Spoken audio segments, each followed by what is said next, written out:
Turkish people voted to move to consolidate Islamist President Recep Erdogan's powers. Unofficial results, which the opposition party in Turkey have said would challenge on the basis of fraud, showed a very narrow victory with 51.4% of the votes cast in favor of Erdogan. The new powers that the Turkish president has taken upon himself are enormous, including the ability to appoint judges without input from parliament, issue decrees with the force of law, dissolve parliament, have the sole prerogative over all senior appointments in the bureaucracy, and exercise exclusive control over the armed forces. This is creating a system with few checks and balances on President Erdogan as the head of state and also the head of government. This referendum is just the most recent example of Erdogan's work. In 2002, when he became Prime Minister of Turkey, he has taken his vote as a resolution from the people or referendum from the people to establish Turkey as an Islamist nation that he could rule over. On July 15th, 2016, in response to a military coup attempt, Erdogan moved swiftly to imprison or otherwise punish thousands upon thousands of his political opponents, including journalists, professors, teachers, anyone, and impose multiple states of emergency. Erdogan has called on the United States to demand the extradition of Fethullah Gulen, a former Turkish cleric and a former close ally of his, who is now living in exile in Pennsylvania, who Erdogan has claimed was behind the coup attempt. In the past, Erdogan has gone so far as speaking of reestablishing the Ottoman Empire. So we have many, many questions, and just recently, like yesterday, we saw how Erdogan had reestablished his power by attacking Kurdish forces in both Turkey and Syria. And as you know, the United States allies itself with these Kurdish forces in our effort to eradicate ISIS. And also, just I think very recently, perhaps this morning, Erdogan arrested thousands of members of the police force, saying that they're allied with Gulen. In order to answer these questions today, we have a really esteemed expert, Aykan Erdemir. Thank you, Sarah. The honor is mine. Thank you for the invitation and for this great opportunity. I will try to give a brief overview, and then we can try to move on with Q&A. Now, let me start with some of the take-home messages. I think that the key message is the referendum is inconclusive. That is, Turkey's April 16th referendum has mixed results. It is a win for Turkish President Erdogan, but at the same time, it also is a loss. And let me make myself more clear. The win is, yes, he pulled this referendum off. He did manage to consolidate executive, legislative, and judicial powers in his presidential office. And yes, this does mark an end in Turkey's parliamentary history, in Turkey's kind of participatory democracy. But at the same time, there was a lot that went not the way Erdogan planned. Now, if you asked me a week before the referendum, what's Erdogan's goal? What we know from his inner circle is that he was hoping for a 55 to 60% yes vote, what he saw as a clear mandate for his executive presidential system. Don't get me wrong, he wasn't he wasn't planning to receive 60% in a free and fair election. He was hoping to tweak the results a bit so he could end up with 55 to 60%. Now, this did not materialize, and clearly things went worse than he planned for. Part of it is because almost 80 to 90% of his allies, the ultra-nationalist MHP voters, defected and they voted no, and roughly 10% of his own followers, the AKP voters, also voted no. So Erdogan, now we can see more clearly, was left with a dilemma in the early hours of the evening. The ballot boxes closed at 4 p.m. in Turkey's eastern provinces and at 5 p.m. In Turkey's western provinces. And I think as the results were beginning to trickle down, as the first kind of impressions were being relayed to Erdogan, he realized that he's losing this referendum. So for the first time in his career, he had to cheat in a way that leaves a smoking gun, and that leaves concrete evidence.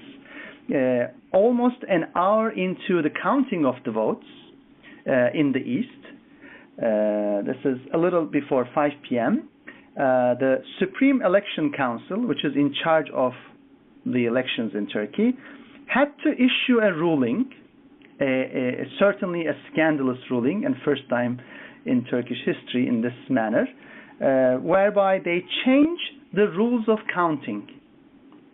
So although in the new election law it's clearly stated that every single ballot needs to have a validating seal by the ballot box council, the Supreme Election Council decided almost an hour into the counting that ballots without the official seal should also be counted as legal and valid. Now, there are two problems with this ruling. One, the Supreme Election Council's ruling is against the law because the law clearly stipulates that ballots without the seal are not valid. So an administrative decision of an election council cannot undo legislation. So they can't legislate. They can't supersede the parliament. That's the first problem. And the second problem is you can't change the rules of the game during the game. So basically, as you can imagine, people were already counting the votes. It was almost an hour into the counting, and the games changed. So the question is, which ballots were invalidated because of the lack of the seal, and which ballots were validated despite the absence of a seal? So clearly, this is not something Erdogan planned. Ideally, Erdogan would have tweaked election results and ballot boxes in a way that would not end up with such a scandalous smoking gun. But this time he had to do it because he was desperate, and that is one of the reasons why he could only secure 51.4%. Now, there are some colleagues in Turkey who argue that no, this was, free and fair referendum. If Erdogan stole, he would have stole by 90%. Now, there's absolutely no logic to it. Erdogan wants to retain the impression that this was a free and fair referendum, and yes, he would have liked to tweak it to receive at least 55%. But keep in mind that the moral of my story is he barely stole it, and he had to use desperate measures and leave all this trail.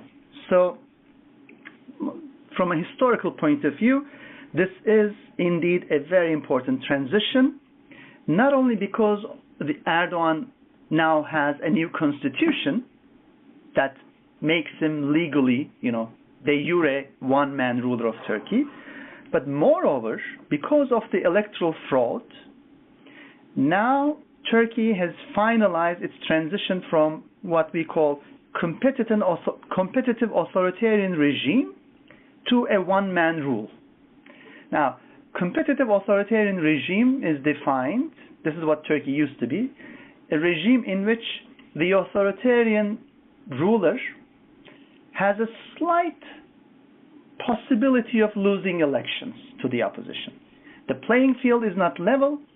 It's highly unlikely for the ruling party to lose, but there is at least a remote possibility. So Turkey was described as a competitive authoritarian regime, and in June 2015 elections, indeed, Erdogan failed to secure a single-party majority, proving that Turkey is still a competitive authoritarian regime. But we know what happened afterwards. Erdogan called for snap elections for November 2015, and now stole the referendum. So at this point, we can argue that Turkey is an authoritarian regime par excellence.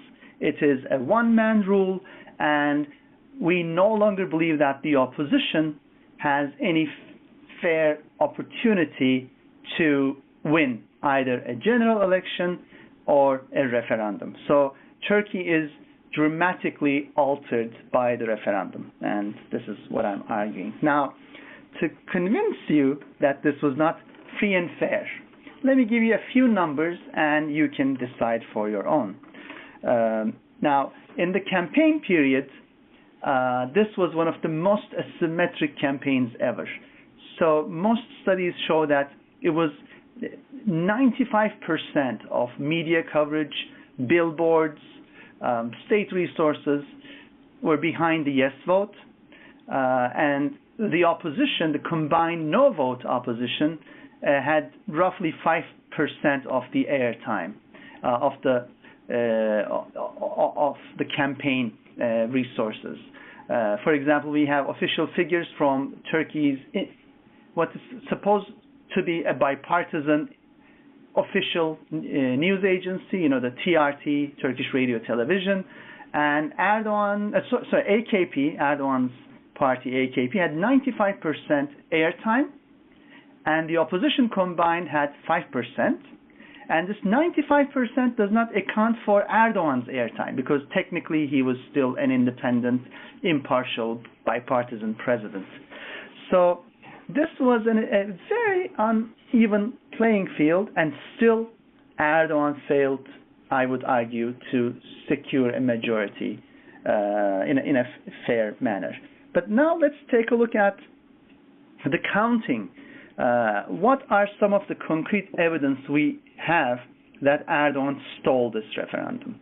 I argue this is one of the biggest heists in Turkish political history, where people's will has been stolen.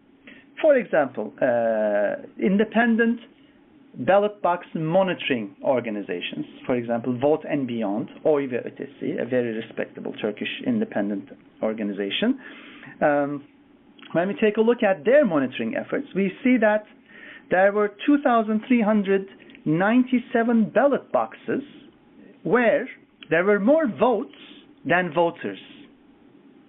This is a clear proof that they did a very messy job stuffing ballot boxes.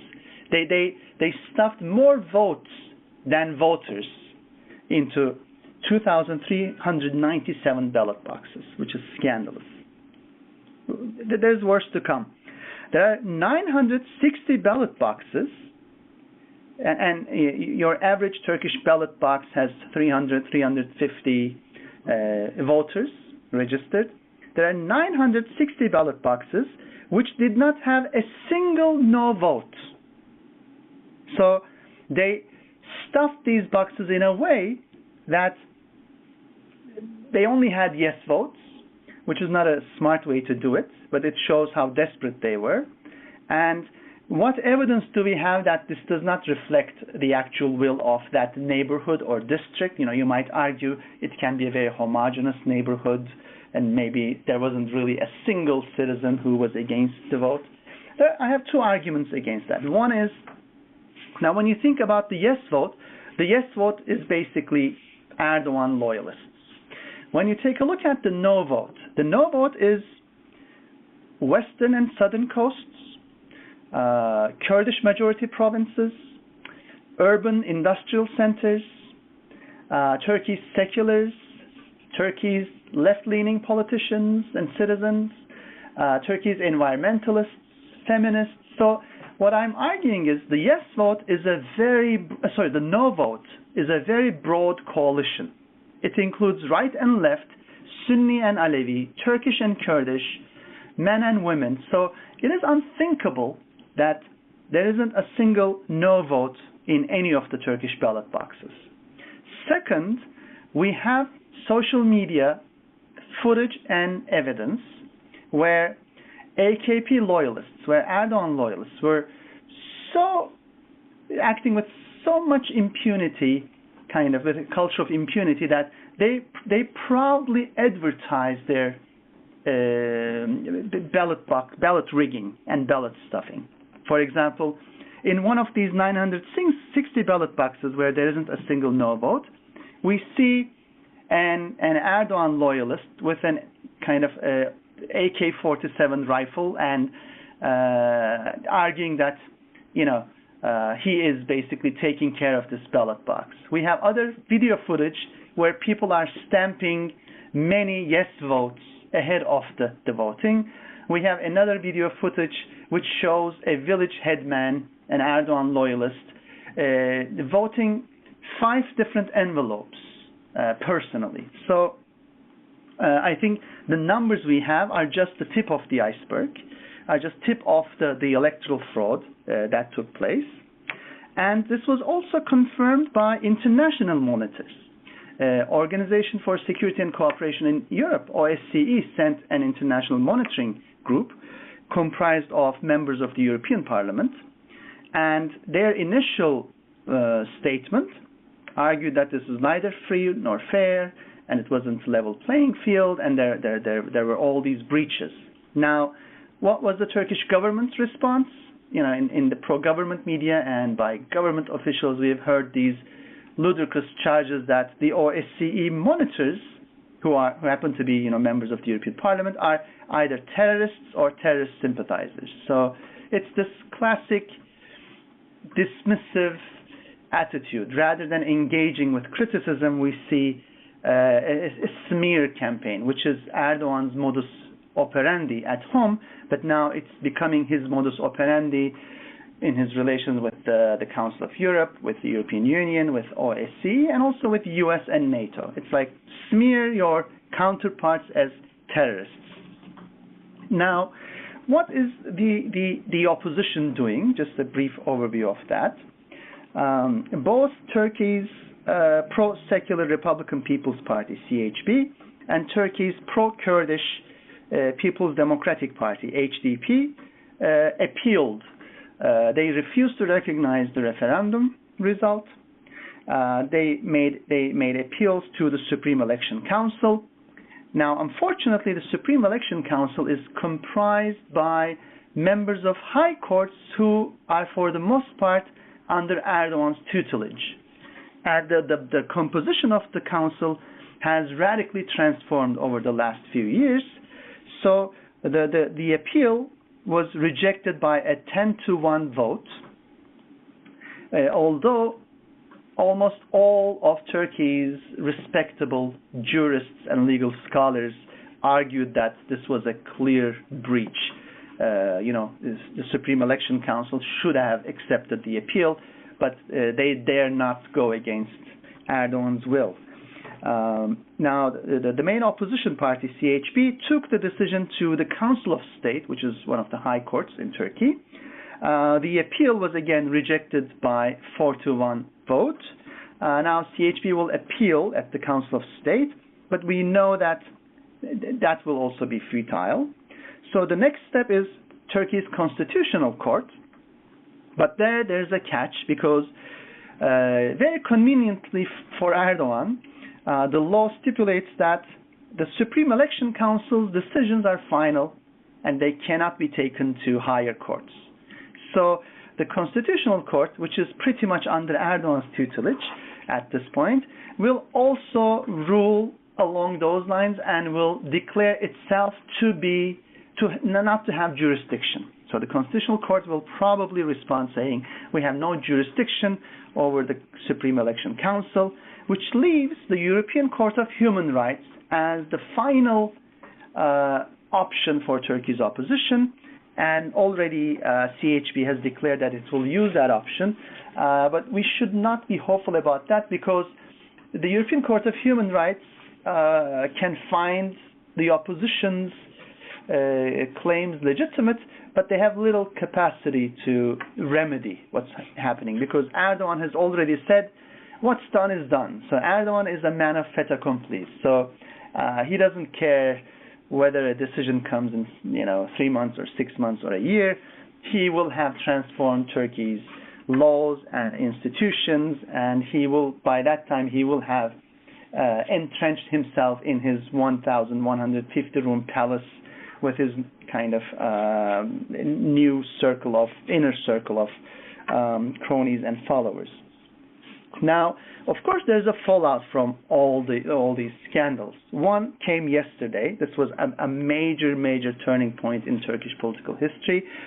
Parliamentary Assembly of the Council of Europe voted to bring Turkey back under what they call political monitoring. Now, Turkey made history by becoming the first country in the history of Council of Europe. And please remember that Turkey has been a member since day one, since the aftermath of the Second World War, a member of the Council of Europe. And Turkey is the first country ever to be brought back under political monitoring, because the history of the history of Europe is that countries gradually democratized, gradually became more inclusive, rule of law and due process gradually strengthened. So countries that started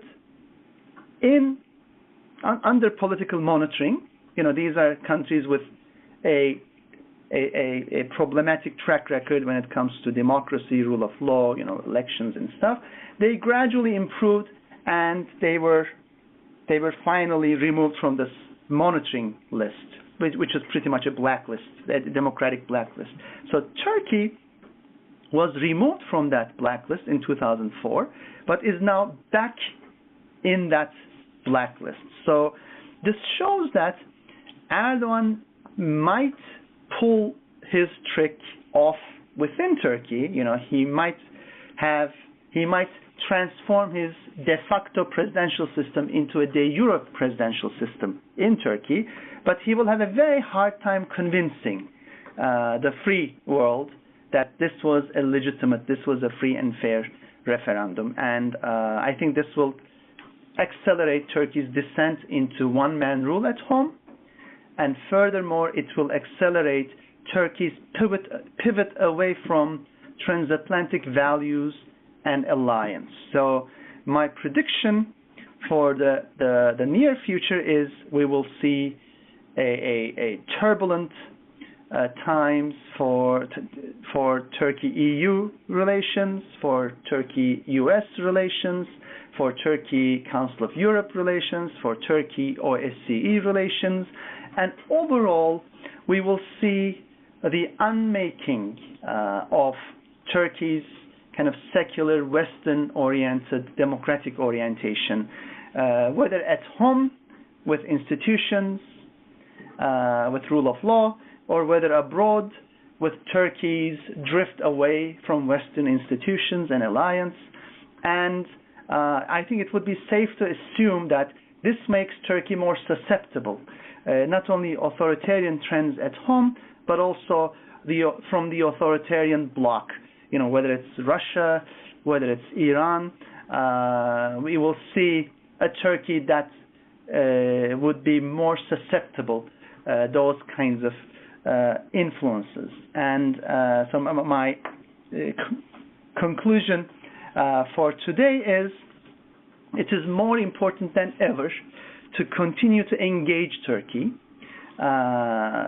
because often when you hear the grim reports, the grim overview of about Turkey, the initial response could be, what shall we do? Should we isolate Turkey? I would argue, my personal position is that, on the contrary, Turkey needs to be engaged, but it needs to be a principled engagement. It needs to be a values-based engagement. The last thing Erdogan and Turkey need is appeasement. Unfortunately, what brought Turkey to this point in its history is appeasement, both by the U.S. and by the European Union. So I think it is now time to change course. Turkey's allies, Turkey's counterparts in the West, should no longer look the other way as Turkey dismantles rule of law, due process, democracy, minority rights at home, as Turkey continues to be a rogue and problematic partner in the fight against the Islamic State and other jihadis in the region.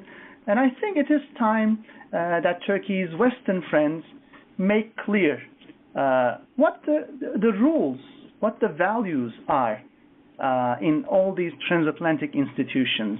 What is expected of Turkey, and what is it that in Erdogan's actions that harm not only Turkey's but also the West's, security and interests.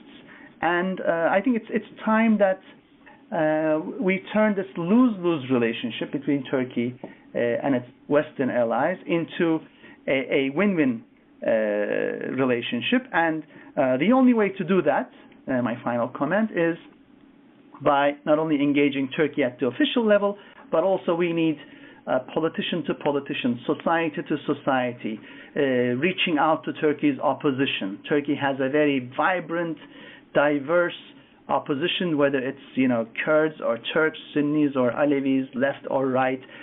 See, there's still life in Turkey's opposition under these extremely difficult conditions. They actually won the referendum, but couldn't help Erdogan, couldn't prevent Erdogan from stealing it. So solidarity is very important with Turkey's opposition, and if there's a way out in Turkey, it will be through the resilience and through the sacrifice of Turkey's secular, Western-oriented opposition. Thank you. Aykan, thank you. That was really, really phenomenal. As the moderator, I'm going to exercise my privilege and ask you the first question, and that is just adding on to something we discussed on Friday. I feel that, in a sense, the kind of European Union snub of Turkey might have enhanced this regnant sense of Islamism that many people in Turkey had, and that might somehow be responsible. But at this point, I think the United States might be in a stranglehold because of the fact that Turkey is a part of NATO. And if we really do want to show Turkey under Erdogan some tough love, could you just discuss the ramifications of Turkey being a part of NATO while it is part of this huge creeping Islamist movement, and whether or not America should sever, and the other NATO allies should sever our ties with Turkey at this point? Yes, Turkey is indeed at this point, under Erdogan, is a very challenging case. As you pointed out, there are at least two very important relationships the West has to Turkey. One is the NATO ties. Turkey, as people in the region argue, has good real estate value. It has the Incirlik air base. It borders, Iran, Iraq, Syria, Russia, across the Black Sea. So it is really in an extremely difficult neighborhood. It is crucial that NATO has access to Turkey, that the U.S. has access to Turkey, to Turkish bases, and it's crucial that Turkey does not play a spoiler role in the fight against the Islamic State. Now that's one. The second is the Syrian refugee crisis. Turkey hosts 3 million Syrian refugees and is on the main path to the European Union. And Turkey and the European Union have signed a refugee deal And this too is a stranglehold. Erdogan knows that the refugees could be his trump card, that he can play against vulnerable European politicians who fear rise of populism, xenophobia, anti-refugee sentiment at home. So every time there is a European election, local or national, or elections for the European Parliament, Erdogan can basically blackmail his European counterparts. So how to steer this very delicate relationship on both ends? I personally believe the more Turkey is anchored in these transatlantic and European institutions, the better off we all are. So I think the key approach should be, the key strategy should be to make sure Turkey is in these institutions, but is engaged in a principled way, is constantly reminded the requirements, the values, the rules of the clubs Turkey belongs to, and is held accountable, is shamed publicly. There should be incentive and disincentive structures to make sure Erdogan plays by the rules. This requires engagement, and it requires not bowing down to Erdogan's blackmails. I think ultimately we know the key role played by transatlantic institutions in the democratization of Turkey, since the Second World War. So these external factors will continue to play a key role in Turkey's re-democratization. We hope that this is a hiccup in Turkey's democratic history. This is just an horrible Islamist period, a momentary lapse of reason, and Turkey will go back to its founding principles as a bastion of secular Western democratic values in the Middle East, which made it the first majority Muslim member of NATO, which made it the first majority Muslim country to recognize Israel, which made it a key ally of transatlantic institutions all the way from Afghanistan to Bosnia to Kosovo to North Africa. So Turkey could play a key constructive role in building institutions, deepening democracy, inculcating inclusive values, or it can play a major spoiler role, as we see today with Erdogan, meaning it can be at the forefront of Islamic radicalism around the world, and it means on the US end and on the EU end, we need a carefully designed and implemented strategies for engaging Turkey. The concrete example many of you might have in your mind is President Trump's phone call following the Turkey referendum. Now, Erdogan was quite desperate after the referendum because he wasn't receiving any congratulatory calls.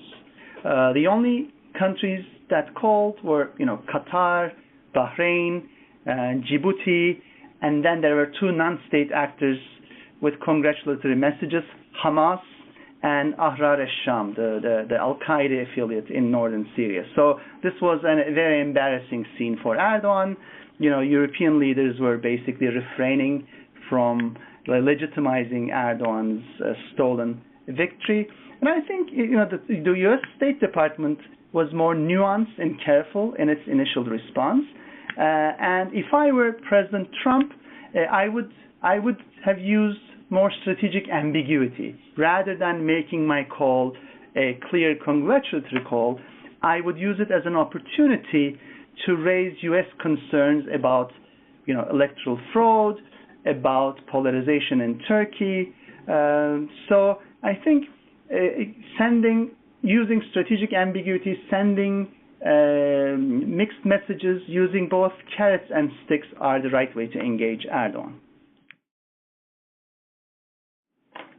Now, Erdogan's foreign policy is both very straightforward and also extremely tricky. And let me explain how. On the one hand, we know Erdogan's core values. You know, it's built on a strong sense of Islamism, authoritarianism, patriarchy, anti-Western, anti-Semitic, and anti-Christian sentiments. So these are the guiding sentiments of Erdogan's foreign policy. But at the same time, we know that Erdogan is a business person, a pragmatist, a realist. So, which explains how he has had so many U-turns in his foreign policy. He is a risk taker. He can have, for example, very explosive rhetoric targeting Israel and also Jews both in Turkey and globally. And then he could be very open to rapprochement with Israel. So Erdogan is difficult to predict, but if the referendum is to shape Turkey's future foreign policy, I think the effect will be that now Erdogan has less reasons to be a moderate, less reasons to compromise at home. Now that he's accountable to no one, to the parliament, to high courts, to constitutional court, or to media, he can pretty much personally steer Turkey's foreign policy. Now, that to me is a scary scenario because, you know, the question is this: what if Erdogan decides to go back to his true self? For example, in relations with the U.S., in relations with NATO, in relations with the EU, and as the question goes, in question with Israel. So I think we might be entering a volatile period with Israel. That is, yes, Erdogan does have a strong interest in building energy partnerships with Israel. Yes, he does have an eye on Eastern Mediterranean hydrocarbon resources. But at the same time, here is a one-man ruler who calls all the shots and who has been inculcated all his life, since a very early age, with extremely prejudicial anti-Semitic and anti-Israeli views and values. So I think I would argue that Erdogan is a disaster to happen in Turkish-Israeli bilateral relations. I know. Right now there is a lot of hope in the post-rapprochement era. Even when the bilateral relations were at an all-time low, I was a vocal supporter of Israel, Cyprus, Turkey pipeline, and I believe that the only way to move forward would be by strengthening, deepening already existing economic ties, hoping that they also spill back into other areas. You know, there used to be very good security and military cooperation, intelligence cooperation between Turkey and Israel, and it was a win-win relationship. I know we are a long way from that bilateral trusting relationship, but that's the wise thing for both sides. But with Erdogan, with his double playing and insincere approach, every day I have to say, I wake up fearing, okay, what's going to be today's crisis at home? What's going to be today's crisis internationally, as we have seen with Turkey's strikes in northern Syria and northern Iraq yesterday. So I think Turkey at this point will be a very unpredictable country, and we are basically in the hands of President Erdogan.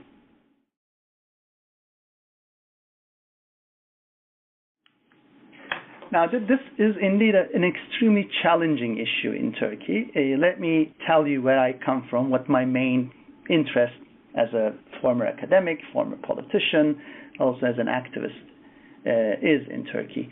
Now, I think the key issue, the key interest we have is finding a way for a majority of Turkish citizens to recognize the human tragedy, the pain and the loss in 1915 and the aftermath. Because at this point, what we see in Turkey is a callousness and a failure to recognize the plight of not only Armenians, but when we take a look at early 20th century, we have had a painful population exchange with Greece. We have had Syriac Christians and Nestorians, and also Turkey's Jews suffering. There have been pogroms against Alevis and Jews and Christians, whether it's Armenians, whether it's Syriac Christians, and so I think the key issue is what is the right strategy. Now, my observation in Turkey is genocide bills end up being counterproductive. Genocide bills often allow politicians like Erdogan, populist politicians, to galvanize what I call this callousness, this indifference to human suffering.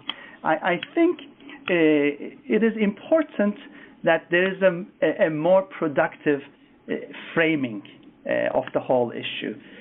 For example, let me commend both President Obama and President Trump. They have been using, again, strategic ambiguity. They use the Armenian phrase, medzyegan, instead of using genocide in their message. And I think this makes their message more accessible to skeptical audiences in Turkey, because ultimately, again, what we need is an engagement. We need more engagement within Turkey between the Sunni Muslim majority and Turkey's dwindling Armenian minority. We need more bilateral engagement between Turkey and Armenia, and we also need more engagement with Turkey and Armenian diaspora elsewhere, particularly in United States and France. For example, in my own political career, I did draft a bill which never passed the AKP majority, and I tried to restitute citizenship for all former Ottoman subjects and Turkish citizens who lost their citizenship since 1915. So what I was trying to do is for Turkey to transform from a callous kind of defensive stance into a Turkey that is in the amends making, in the peacemaking, in the reconciliation mode. Because ultimately, what many Turkish citizens today see as outside threats, as enemies, as adversaries of Turkey, what nationalist Turks would see as the Armenian, the Greek, and sometimes the Jewish lobbies, are actually, I would argue, Turkey's leading envoys around the world. If Turkey sees the painful episodes of the past as an opportunity to reach out for amends making, for reconciliation, for peace building, I think Ankara will realize that it has millions and millions of open minds and hearts. My own personal experience globally has been on these lines. I have never ever encountered an Armenian heart that is closed. If Turkish citizens learn to reach out the right way instead of in a defensive attitude, it works. So going back to the question, what could be the role Israel play?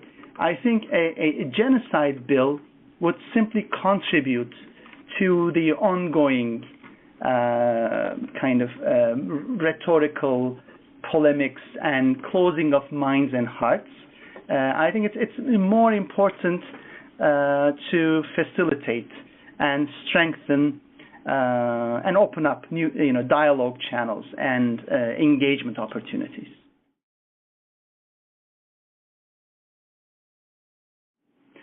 Now that is a tricky question because yes, I've always argued that NATO is not just a military alliance, it is a political alliance, so it is not simply there to defend territory, it is there to defend values. But we also know there's a kind of a realpolitik dimension to that. That is, yes, transatlantic values are what makes transatlantic alliance possible, and it is democracy and rule of law and free markets that are at the core of this alliance. But at the same time, we know that there have been rough times with other members of the NATO as well.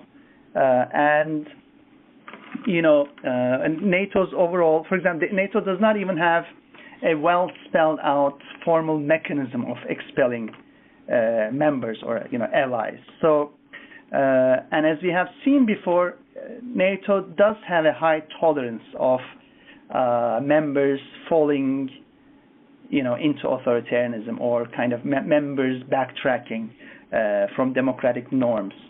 But I think in this day and age, when much of the threat that NATO faces becomes asymmetric threats, becomes kind of authoritarian kind of influence or meddling in our elections, in our democratic way of life, in our everyday interactions. Probably NATO needs to develop new ways to both engage with the threats and also engage with member states, because ultimately NATO's, let's say, assistance in air defense need to be complemented by NATO's attempts to shield our democracies from cyber threats, from false news, from kind of Russian infiltration, because ultimately I think we in the West might believe that the Cold War is over, but I would argue Cold War can only be over if both sides agree to it. So if we have a Russia that has a growing footprint in Turkey and the Middle East, then I think we have to rethink NATO strategies for both dealing with and supporting Turkey. I would like to direct our listeners to a Politico piece in yesterday's Politico piece, which is an expose about the role a Russian oligarch with very close ties to Putin played in designing, setting up, and funding some of the Turkish organizations in Washington. Now, I think that expose piece just reminds us the kind of new challenges that we are not too familiar with. It's really, in one aspect, it's the old playbook from the Soviets, but there is also a lot of innovation the Russians are bringing to this challenge we face. So when we think about, I think, NATO and Turkey in the days and months and years to come, I think we should have a fresh look at the key challenges that NATO faces, that Turkey faces, and how Turkey is beginning to play a dual role. On the one hand, it's an important asset for the West in countering Russian threat. On the other hand, it's also an important asset as a Trojan horse for Russia in destabilizing NATO and the European Union. Yes, the politician you're referring to is Meral Akşener, who comes from Turkey's long tradition of center-right parties, but who then ended up in Turkey's Nationalist Action Party, which is Turkey's ultra-nationalist party. And within that party, she represented the more center-right leaning, secular, and pro-West position. And she, before the referendum, she had a major leadership challenge within the MHP. This I saw as a very positive development, not only for the MHP, because it had the possibility of bringing the party from kind of far right to center right, but also for Turkey, because certainly there is a vacuum in Turkey's center right. There isn't a center right party in Turkish parliament at this point, which is kind of a big a vacuum created intentionally by Erdogan, so he can colonize the center right, basically. Now, Meral Akşener's leadership challenge was going to be successful because she had the backing of a majority of the MHP delegates, but unfortunately, the failing MHP leaders, Devlet Bahçeli and Erdogan, conspired. They first used courts to block the party convention. Then there was this horrible smear campaign and character assassination. Then there were threats to Akşener's kind of inner circle. Some of her colleagues were arrested. Businesses that support Akşener were kind of intimidated by tax inspections and fines. And in fact, this was one of the reasons why MHP leader Devlet Bahçeli aligned with Erdogan at the referendum. So in the April 16th referendum, we saw a major reversal of MHP positions, because MHP has traditionally been against Erdogan's one-man rule executive presidential system, but Bahçeli had an overnight epiphany, and he suddenly started supporting Erdogan. Now, most analysts see this as Bahçeli paying back Erdogan's favor. You know, Erdogan gave Bahçeli his seat. Erdogan kind of destroyed Akşener's leadership challenge, and Bahçeli, to return the favor, had to kind of do a U-turn in his policy vis-a-vis executive presidential system. Now, that alliance actually failed miserably, because 90% of the MHP voters did not follow the party leader, Bahçeli. Instead, they voted no, following Meral Akşener. This shows that she is a charismatic leader. This shows that as a center-right secular moderate in Turkey's kind of right-wing nationalist party, she can steer the electorate. She can steer the membership to her position. And I think the next exciting move in Turkish politics could come if she can manage to establish a political party. Now, unfortunately, that's a big if, because Turkey is no longer a functioning democracy, and at this point, no one can really tell whether Erdogan would allow Akşener to establish a new party. You know, Erdogan plays hardball very well. He can really destroy a party as it is being established. But let's be the optimist here. Let's assume if Meral Akşener manages to set up a new center-right party, and she leads to huge defections from the right-wing nationalist MHP to her ranks, what would be the consequence? I think the consequence would be there would be a significant center of attraction in Turkey's center-right.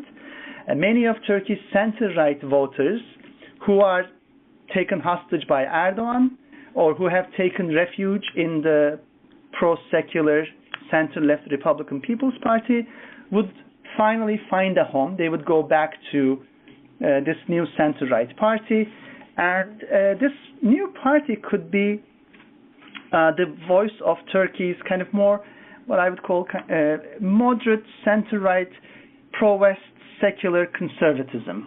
And certainly this could then pave the way to a grand coalition, a center-right, center-left coalition that could one day finally oust Erdogan from power. Because ultimately, I've always argued that Turkey's best-case scenario is a grand coalition.